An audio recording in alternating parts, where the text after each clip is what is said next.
প্রাচীন গ্রিসের যদি অ্যাথেন্স আর স্পার্টার মধ্যে যদি রাষ্ট্র ব্যবস্থার পার্থক্যটা দেখেন, তাহলে বুঝতে পারবেন যে বাংলাদেশে দুইটা বড় বড় রাজনৈতিক দল কীভাবে এতদিন জনগণকে নির্বোধ বানিয়ে তারা তাদের উদ্দেশ্য কায়েম করছে।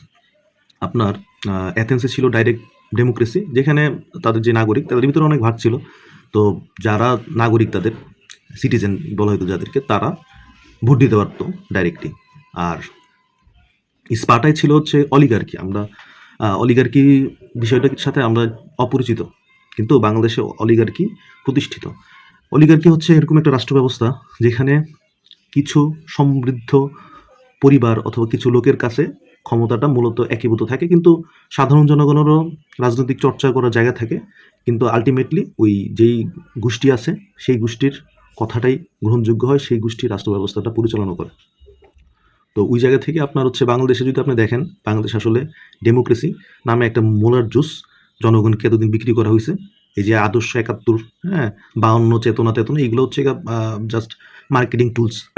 এগুলোর সাথে জনগণের অধিকার, রাষ্ট্র ব্যবস্থার জনগণের অংশগ্রহণের কোনো সম্পর্কই নাই।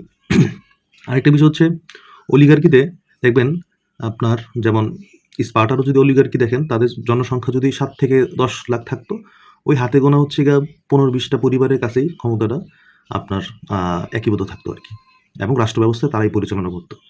আমাদের দেশেও দেখবেন এই যে ৫ আগস্টের পরবর্তী সময় তারেক যে আসছেন, হ্যাঁ, দেখবেন সেম কিছু ব্যবসায়ী পরিবারই তার কাছে আবার গেছে, যেটা ওই ৫ আগস্টের আগে শেখ হাসিনার কাছে গিয়ে এই ব্যবসায়ী পরিবারগুলো বলে আসছিল যে আপনাকেই চাই নেত্রী হিসাবে।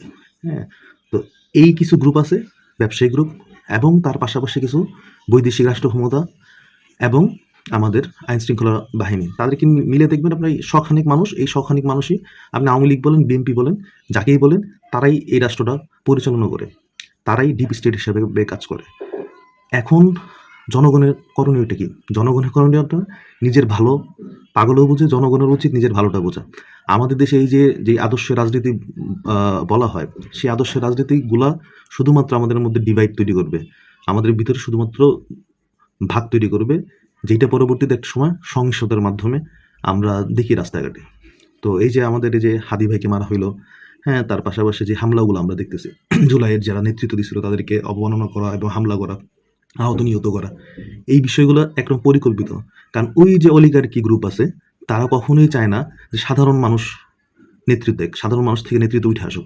তারা চায় তাদের মুষ্টিমেয় কিছু মানুষের মাধ্যমেই দেশ পরিচালনা করা এবং তাদের উদ্দেশ্য হাসিল করা।